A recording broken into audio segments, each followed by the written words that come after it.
Wrestling great Bruno Sammartino has died at the age of 82. You may, well, I guess, very well, most commonly know of him as the man who held the WWF Championship, or at the time, I believe it was the WWF Championship, for over a full fucking decade. He was also the first WWF champion, or WWF, I haven't done enough research on that, of all time, and therefore his reign was really made to establish the belt, and I think it had a real huge part in making the belt something that it could be or it could be looked at for worth something, later on, and I think we can credit the status of the WWE Championship today to Bruno Sammartino's first reign as the champion all the way years back. I believe he did win it in 1952, if I'm not mistaken, and I believe he held it for, if not a decade, then close to a decade.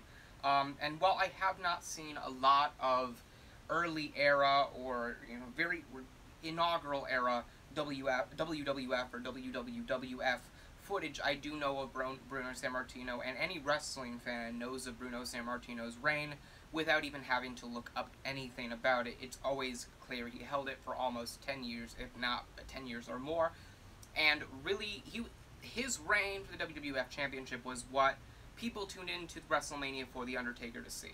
It was this thing of he can't be beat, so once he is beaten, it's this huge deal. It's going to be this big, impactful moment. And once he lost it to, I believe, Bob Backlund, the crowd erupted. It was essentially the same thing at WrestleMania 30 as when Brock Lesnar beat The Undertaker. It was something so unimaginable that when it did happen, it shocked and awed everybody in attendance. And there are very few times in wrestling history where you can say there is a reaction that is downright human, and you can't even say, oh, well, this is fake. You're jumping over all over arms about this fake sport. There are very few times where you can say you are legitimately put in shock and awe by a professional wrestling product.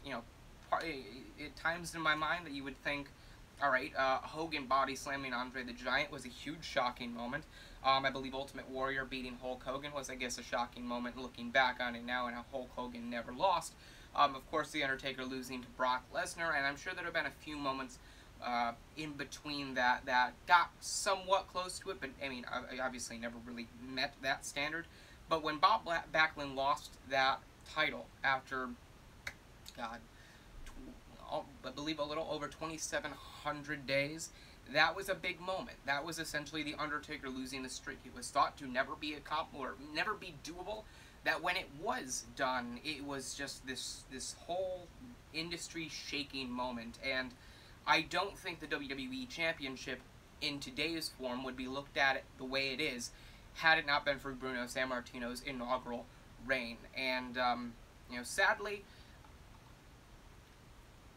a lot of early WWF champions will have their reigns forgotten about or not talked about as much. You don't hear a lot of people or a lot of younger, new wrestling fans when talking about the WWF Championship. You don't really hear about the Bob Backlund reigns or the Iron Sheik reigns, but you definitely hear about the Bruno Sammartino inaugural reign, and it's a sad, sad day today as we lose a wrestling great that I don't think can ever be topped in the status of greatest WWE, WWF, WWF champion of all time. I don't think any reign of any championship in any industry could be looked at as more prestigious, noteworthy, or, dare I say it, monumental as Bruno Sammartino's reign from 1952 to, I believe, 1963.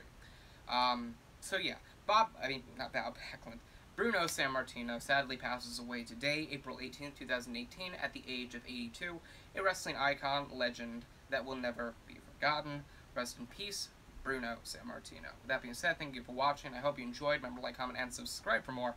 I am Zach Hardy, signing off.